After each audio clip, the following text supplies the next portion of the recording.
Welcome to another edition of the Breakthrough Maze. My name is Joe Apfelbaum, and today I am interviewing another amazing entrepreneur that's getting ready to rock and roll and throw the roof off her business.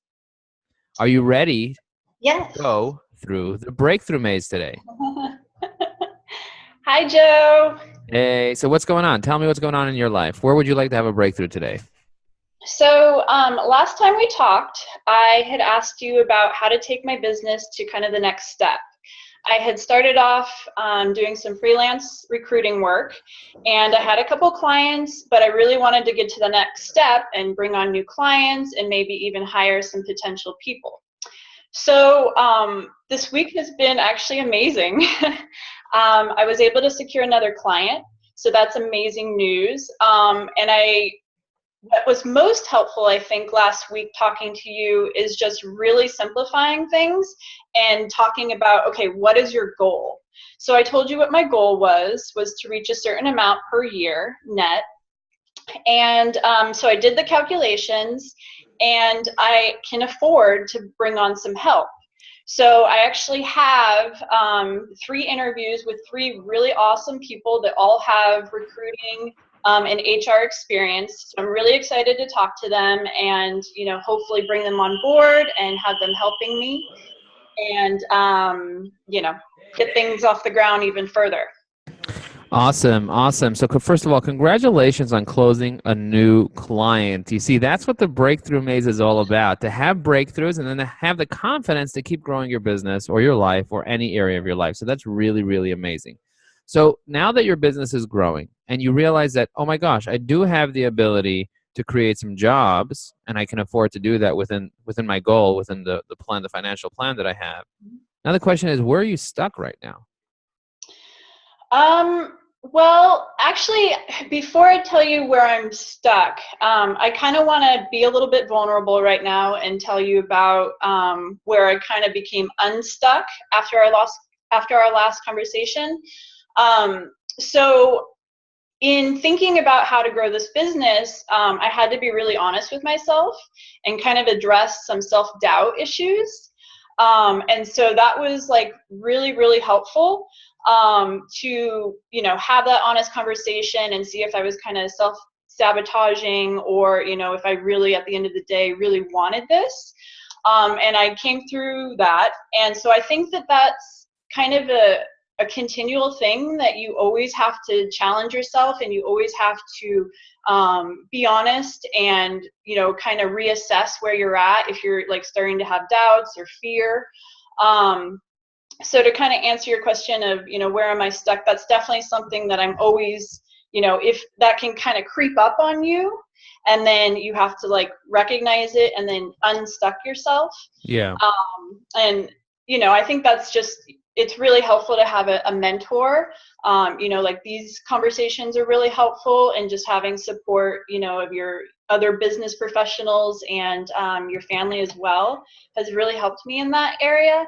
I think my next challenge is going to be having, a quote employee, and really making sure that they are adding value to the business. And so that's kind of my next challenge, where I'm kind of navigating through that and not quite sure, how to tackle that 100%. Yeah, yeah. So you're not sure how to. So what I think I heard you say is that you're not sure how to tackle having an employee now for the first time. You're not sure Yeah. how to, like, what issues you're going to be having, and what you need to set yourself up for success. Like you don't even know where to begin there.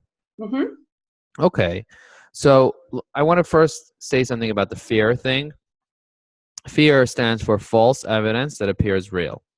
So essentially, the purpose of fear is to save us from dying. Right? If there's a tiger behind you, it's okay to be scared, right? If there's a train coming at you, it's okay to be scared and take action without thinking. Just take action, get out of the way, right? The problem is that when there's a wolf, the problem is a big bad wolf. The problem is when we're afraid that we're going to die, when really we're just afraid that we're going to look stupid. Mhm. But the body doesn't know the difference between afraid that we're going to die or afraid that we're going to look stupid. To them, it's the same thing. So our brain has to differentiate with, okay, let me take a moment and let me see. Am I going to die now if this happens, or I'm just going to look stupid? Yeah. And if it's death, then don't do it. But if it's social death, right? If it's like, oh, I'm going to look stupid, I may not know what I'm doing, I may not look so smart, and I always want to be the smartest, and da da da, then you have to kind of challenge that ego and say, okay, maybe I'm okay making mistakes, and have that mantra that failure is the road to success, and really understand that fear is really nothing. It doesn't really exist. It's just a facade that we have to put on in order to protect ourselves. It's kind of like just smoke and mirrors. And one of the sayings that I came up with this year that helps me a lot is, if you can distinguish it, you can extinguish it.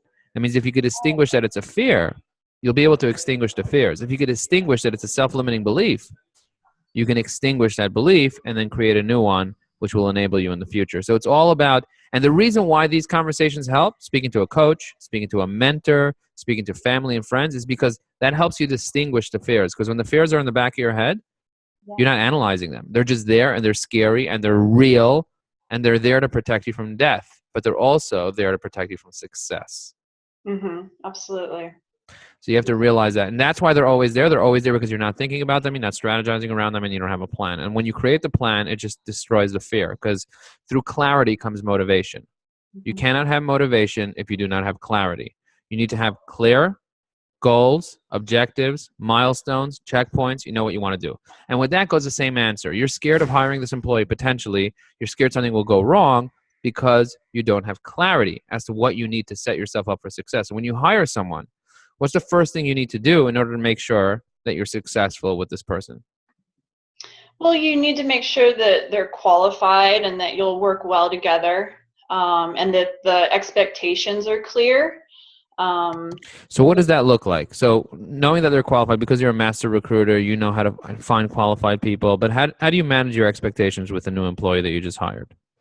I think that I have to set very specific, clear goals, and make sure that we're on the same page of how to achieve those goals. So give me a specific goal. Tell me, what is the goal? Did you write this down yet, by the way? Did you write the goal down for your employee? No, I haven't. Okay, all right. So how are you But supposed to know what the goal is if you didn't write it down?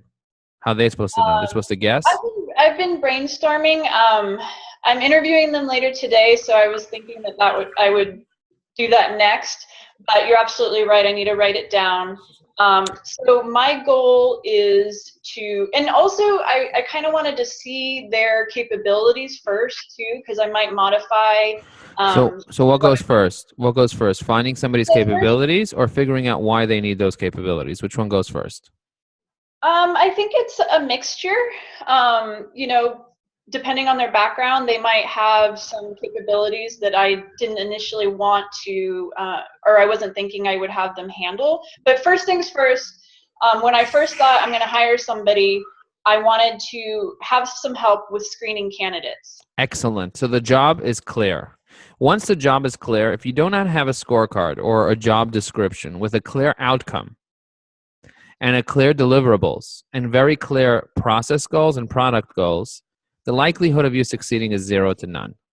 You're not going to succeed. It's impossible, because you're going to give them a task to do. They're not going to be sure why they're doing it or what they need to be doing. They're going to be like, I just want to screen candidates. What does that mean? What does that look like? How many? What's the process of doing that? Is it all written down? What are specific tasks that they need to do? How do they need to report to you that it's done? What do they have permission to do? What do they not have permission to do? What's their level of authority? You know, the most important thing is having a project that has a beginning and an end. A by when you should start, when you should end, and what does done look like? What does success look like at the end? And if it's a very big project, how many checkpoints do they have in between to check in with you, to see what's going on and tell you if they're moving along properly or not? And then what are the actual deliverables? What are the actionable items that they need to be doing each day, each hour, each minute in order to be able to get to the outcome? So if you can put this together and type it up and then review it during the interview, then you'll know if they have the capabilities of doing this. Because otherwise, you're just going to be like, oh, maybe there are some more capabilities. Maybe they could do something else. And before you know it, they're doing something that you're not getting paid to do because they have that capability. And Yeah. so they're randomly doing something like building your own personal brand or something else that's not going to help you make money. And before you know it, you're paying all these people money to do things for you that are not helping you make money. And then Mhm. you get stuck where most entrepreneurs get stuck in the world of SOS, shiny object syndrome. So in order for you to be successful, you need to be clear. You need to have clarity. You'll have the motivation. You'll get rid of the fear. Does that help? Yes, absolutely. Awesome. So where else do you feel like you're stuck right now? Um, that's the biggest part right now. Awesome. Right. So if you can get this done, what are you committing to do in order to make sure this is successful? So I'm committing to basically creating a job description and very clear guidelines of the process, my goals, their tasks, specific check-ins, um, and yeah, A due date for each thing. yeah, due Yeah, date. that's super. By when? It's called a by when date.